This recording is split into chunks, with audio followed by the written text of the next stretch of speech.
বুদ্ধি খাটিয়ে কিভাবে অল্প সময়ের মধ্যে সমস্ত কাজকর্ম একা হাতে সেরে নিই সেটাই আজকে তোমাদের সাথে শেয়ার করব। Hello everyone, good morning. আমি অনুমিতা, ব্লগার অনুমিতাতে তোমাদের সবাইকে জানাই অনেক ভালোবাসার অনেক স্বাগত। আমার জানালার পিছন দিয়ে দেখতে পাচ্ছ এখনও কিন্তু ভোর হয়নি, তো এখন থেকে আমি আমার ব্লগটা স্টার্ট করলাম। তো দেখো, এখন আমি বিছানাপত্র সব কিছুই কিন্তু গুছিয়ে নিচ্ছি, কারণ খুব তাড়াতাড়ি কাজ করলে কিন্তু সময়ের মধ্যে অথচ কিন্তু খুব সুন্দরভাবে কাজগুলো গুছিয়ে করা যায়, আর সাথে সাথে নিজের জন্য কিন্তু অনেকটাই রেস্ট পাওয়া যায়। যেহেতু শরীরটা আমার খুবই খারাপ, সেই জন্য যত পারি ভোরে উঠে কিন্তু কাজগুলো সেরে নিয়ে তারপর একটু বেলার দিকেই কিন্তু আমি রেস্ট নিতেই শুরু করি, কারণ তখন আর শরীরটা আমার চলে না। 10টা বা 11টার দিক থেকে কিন্তু শরীরে আর চলার মতো ক্ষমতা থাকে না আমার।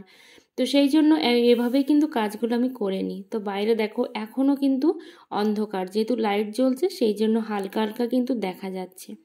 তো আজকে আমি বেড কভারটা ধোবো, সেই জন্য কিন্তু বেড কভারটা তুলে নিলাম।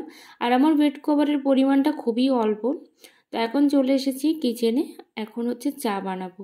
তো আজকে 3 কাপই চা বানাচ্ছি, কারণ হচ্ছে একটা দাদা আছে কাজ করছে, আমাদের একটা পথ পরিষ্কার হচ্ছে, সেই জন্য কাজ করবে বলে কিন্তু চাটা বানাচ্ছি। আর সাথে হচ্ছে আমরাও খাবো।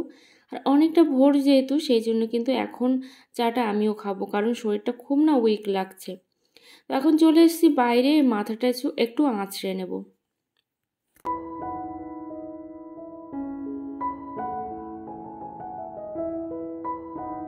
আমার কিন্তু প্রচুর পরিমাণে হেয়ার ফল হচ্ছে। তোমরা কি জানো যে কিভাবে হেয়ার ফলকে কমানো যায়?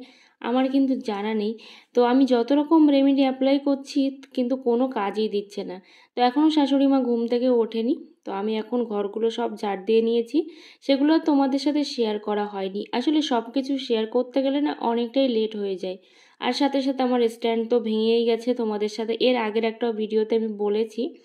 তো সেই জন্য দেখো এইভাবে একটা স্ট্যান্ড, ছোট্ট একটা স্ট্যান্ড দিয়ে কিন্তু আমি তোমাদের সাথে এই কাজটাও শেয়ার করে দিলাম। আর আমার হাজব্যান্ড তো একটুও ধরে দেয় না, খুবই কম।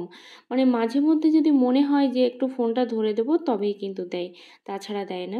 যাই হোক, তা নিয়ে আমার কোনো আফসোস নেই, কারণ ওর ফোনটা অতটা ভালো করে ও ধরতেই পারে না। তো এই অল্পটুকুই কিন্তু ঝাড় দিচ্ছি, খুব বেশি জায়গা এখন ঝাড় দেওয়ার মতো নেই। তো এই দিকটাও দেখো এবার ঝাড় দিয়ে নিচ্ছি।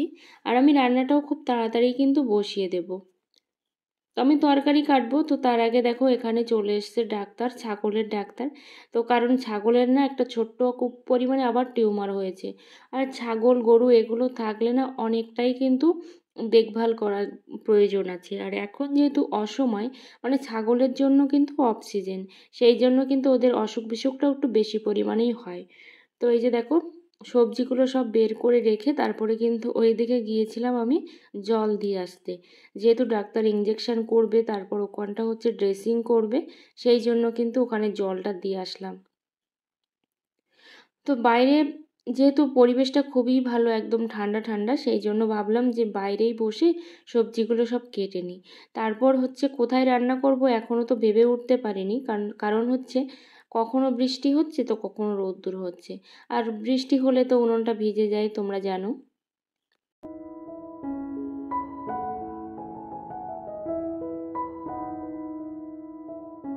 বেশ কয়েকদিন আগে একজন কমেন্ট করেছিল যে আমার হয়তো আমার শাশুড়ির সঙ্গে বনিবনা নেই। তো জানি না সেটা, সে হয়তো আমার বাড়িতে এসেছে সেই জন্য সে জানে। তো আমি কেন বলি না মা তুমি ক্যামেরাটা ধরো, মা তুমি এটা বলো। আসলে সবাই কিন্তু সব কিছু করতে পারে না, এটা কিন্তু মানতে হবে। কারণ আমার হাজব্যান্ড দেখেছো কখনো যে ক্যামেরার সামনে এসে কথা বলতে, কখনোই কিন্তু বলে না, কিংবা ক্যামেরার সামনে আসেও না। তো সেমভাবে কিন্তু সবাই কিন্তু ক্যামেরার সামনে আসতে পছন্দ করে না, প্রথমত। আরেকটা হচ্ছে সবাই কিন্তু ক্যামেরাও ধরতে পারে না, ঠিক আছে? তো সবাই কিন্তু একই রকমভাবে স্মার্ট নয়। তাই যারা কিন্তু যেখানে থাকে, যে পরিবেশে, তারাই কিন্তু বোঝে তাদের সিচুয়েশানটা কী। তো সেই জন্য তুমি বাইরের থেকে এটা বলতে পারো না যে আমার বনিবনা নেই, আমার পড়ে না, বা আমি কারোর সঙ্গে মানিয়ে চলতে পারি না। এগুলো কিন্তু তুমি না জেনে শুনে বলতেই পারো না। তো এখানে দেখো আমি কিন্তু এই যে কুমড়ো শাকের যে ডাগগুলো কাটা ছিল না, সেইগুলো কিন্তু সব এখন প্রেসার কুকারে দিচ্ছি। কারণ প্রায় 1 সপ্তাহ হয়ে গেল আমার মা এগুলো কেটে দিয়ে গিয়েছিল, তো সেইগুলো আর বের করা হয়নি ফ্রিজ থেকে। এর আগের দিন রান্না করতে গিয়ে আমার খুব কষ্ট হয়েছে, মানে সেদ্ধই করতে পারিনি। সেই জন্য আজকে আমি প্রেসার কুকারে দেব। আর এভাবে খুব তাড়াতাড়ি কাজ করতেই আমি পছন্দ করি, কারণ ওই যে হচ্ছে হবে এরকম টাইপের কাজ আমি পছন্দ করি না সত্যি কথা। যার জন্য সমস্ত কাজগুলো কিন্তু আমি একাই করি, বা কাটা থেকে শুরু করে সমস্ত কাজ আমি একা করতেই পছন্দ করি। তো এর সঙ্গে বনিবনার কী সম্পর্ক আমি জানি না, কারণ আমি হয়তো কাউকে বললাম যে তুমি এই কাজটা করে দাও, হয়তো আমি যেটা 5 মিনিটে করব সে হয়তো 1 ঘন্টায়ও করে শেষ করতে পারলো না, তখন সেটা কিন্তু আমাকেই ফারদার করতে হবে, যার জন্য কিন্তু আমি কাউকে বলিও না। এখানে দেখো এখন এই লঙ্কাগুলোকে বোঁটা ছাড়িয়ে নিচ্ছি, কারণ একটা কৌটার মধ্যে ভরে রাখতে হবে। বড় পাত্রে যে লঙ্কাগুলো আছে না, সেই লঙ্কার থেকে বারবার করে বের করতে থাকলে না ওর মধ্যে হাওয়া ঢুকে যায়, তার ফলে কিন্তু একটা প্রচণ্ড পরিমাণে ফাঙ্গাস পড়ে যায়। সেই জন্য আমি কিন্তু আলাদা করে এভাবে কৌটাতে করে রেখে দিই, যাতে বড় পাত্রের যে লঙ্কা আছে তার উপরে যেন কোনো রকম ইফেক্ট না পড়ে, সেই জন্য।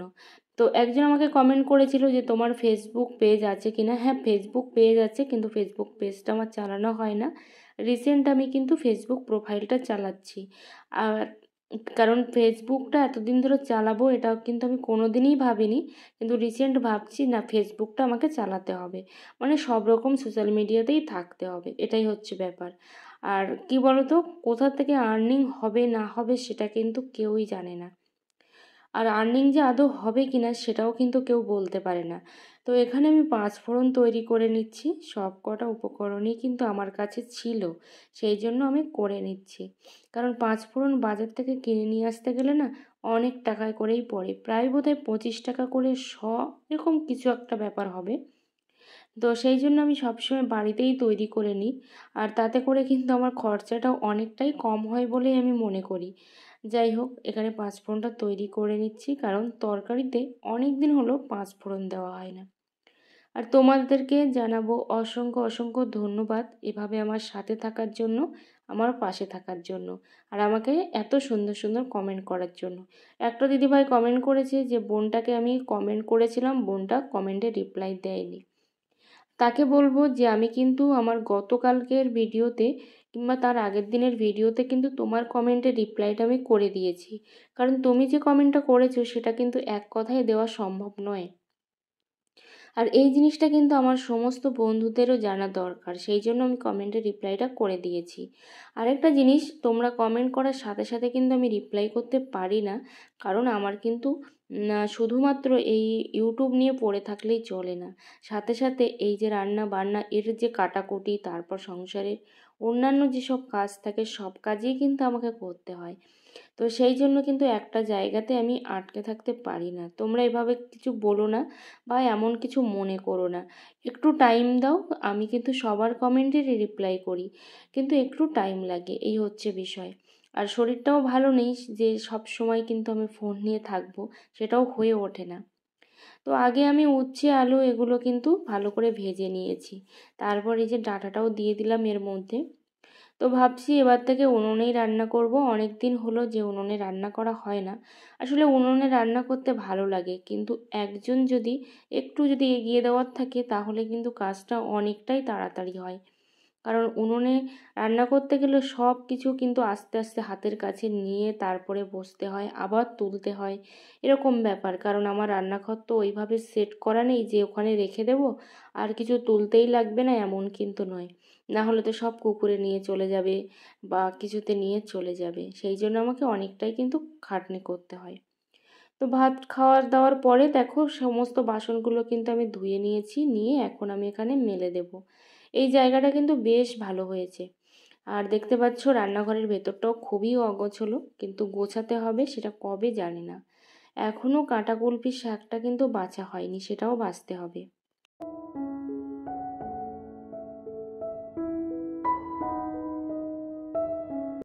আসলে কি বলতো, শরীরের জোর আর মনের জোর দুটোই কিন্তু লাগে আমাদের সংসারকে ভালো রাখতে, সংসারের সব কিছু গুছিয়ে খুঁটিনাটিভাবে রাখতে। কিন্তু শরীর আর মন দুটো যদি খারাপ থাকে না, কোনো কিছুই কিন্তু ভালো লাগে না, বা কোনো কিছু কিন্তু টেনে নিয়েই যাওয়া যায় না। কিন্তু কি আর করব, তবুও কিন্তু চলতে হবে, টানতে হবে। তো এখানে দেখো আমাদের হচ্ছে পুকুর পরিষ্কার হচ্ছে, পুকুর পরিষ্কার ঠিক নয়, আমাদের যে বাথরুমের চেম্বারটা পরিষ্কার হবে তার জন্য কিন্তু আমাদের একটা রাস্তা করার দরকার ছিল। তো দেখো বন্ধুরা, এখন হচ্ছে আমাদের পথ পরিষ্কার হলো, দেখলে তো আমাদের একটা দাদা এসে কিন্তু পরিষ্কার করে দিয়ে গেল। যেহেতু আগামীকাল হয়তো আমাদের বাথরুম পরিষ্কার করতে আসবে, বাথরুমের যে চেম্বার সেইটা পরিষ্কার করতে আসবে, সেই জন্যই কিন্তু দেখো পথটা কিন্তু রেডি হয়েছে। এই পথটা একটুও ভালো ছিল না, মানে খুবই খারাপ ছিল, হাঁটাই যেত না। তো ওই যে দেখো ওদিকেও কিন্তু সব গাছের ডাল টালগুলো সব কেটে দেওয়া হচ্ছে। আর নারকেল গাছে দেখো একটুও নারকেল নেই, মানে যেহেতু ডাব অবস্থায় বিক্রি করে দেওয়া হয়, তারপরেও কিন্তু খুব একটা নারকেল হয়ও না আমাদের। আজকে কিন্তু একদমই ঝলমলে আকাশ, যার জন্য কিন্তু তাকানোই যাচ্ছে না। তো এই দেখো এখন আমি পুকুর পাড়ে বসে বসে শাক কাটছিলাম, তো শাকগুলো আমার অলরেডি কাটাও হয়ে গেছে। আর খুব ভালো বুঝতে পারছো কিনা জানি না, এটা হচ্ছে কাঁটা কুলপি, মানে যেটা কুলেখাড়া শাক হয়, তো সেই কুলেখাড়া শাকটা। তো পাতাগুলো আলাদা করে নিয়েছি, আর সাথে হচ্ছে এখানে দেখো এই যে পাতা আলাদা আর ডাঁটা আলাদা। তো পাতাগুলো রস করব আর ডাঁটাগুলো হচ্ছে রান্না করে খাবো। শাকটা বেছে এখন চলে এসেছি। দেখো প্রথমে ভাবছিলাম যে ফ্রিজের মধ্যে রেখে দেবো, পরে ভাবলাম যে না, পরে বলে কোনো জিনিস নেই, কাল বলে কোনো জিনিস নেই, যা করতে হবে আজকেই করতে হবে। সেই জন্য সাথে সাথেই কিন্তু রসটা করে নিলাম, কারণ অনেক দিনই হলো এগুলো করা হয় না, আর যেহেতু কেনা জিনিস তো খুব একটা ভালোও থাকে না। তো সেই জন্য এখন রসটা করে এখন দেখো অর্ধেকটা খাবো আর অর্ধেকটা হচ্ছে ফ্রিজে রাখবো। তারপরে স্নানটা করে নিয়েছি, স্নান করে এদিকে জিনিসপত্রগুলো সব মেলে দিচ্ছি, কারণ কতক্ষণ যে রোদ্দুর হবে তার তো কোনো ঠিক ঠিকানা নেই, কারণ কখনো রোদ্দুর হচ্ছে তো কখনো হচ্ছে বৃষ্টি হচ্ছে। তো সামনে দেখো এই যে জালটা কেন রাখা আছে বলো তো, জালটাকে কি যেন করা হচ্ছে, মানে জড়িয়ে যাবে তার জন্য রেখেছে না কি জন্য রেখেছে আমি সেটাও কিন্তু জানি না। তো ছাগল চলে এসেছে দেখো জল খেতে। ওরা যখন বর্ষা হয় তখন কিন্তু অতটা জল খায় না, কিন্তু যখন একটু রোদ্দুর বেশি পড়ে তখন কিন্তু চলে আসে জল খাওয়ার জন্য।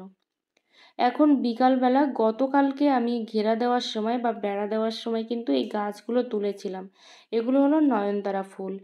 তো সেই ফুল গাছটা আমি ভুলেই গিয়েছিলাম, তারপর পুকুরের ঘাটে ডোবানো ছিল, সেখান থেকে এনে এই যে দেখো এখন আমি কিন্তু এটা পুঁতে দেব, কারণ আমার ছাদে কোনো রকম কিন্তু ফুল নেই। তো সেই জন্য কিন্তু এই নয়নতারা ফুলগুলো সব লাগিয়ে দিচ্ছি। আর আমাদের এদিকে না ওসব ফুল পাওয়াই যায় না, যেগুলো আমি সবার ব্লগে দেখে থাকি। সেই ফুলগুলো কিন্তু পাওয়া যায় না, না হলে হয়তো অনেকটাই কিনতাম। আর সত্যি কথা এই টবের পরিচর্যা করার অভ্যাস আমার নেই, সেই জন্য কিন্তু আরও আমার খুবই অসুবিধা হয়, কারণ আমরা যেহেতু মাটিতে করা অভ্যাস তো তো সেই জন্য সব কিছু মাটিতেই দিই, একসঙ্গে বেশি করে জল দিই, এরকম ব্যাপার। আমাদের এই টবে পরিচর্যা আমি করতে পারি না। যাই হোক, ফুলগুলো প্রায় শুকিয়ে গেছে, কিন্তু এটা কিন্তু আস্তে আস্তে আবারও ঠিক হয়ে যাবে। যদি ব্লগটা ভালো লেগে থাকে অবশ্যই লাইক কমেন্ট করতে ভুলো না।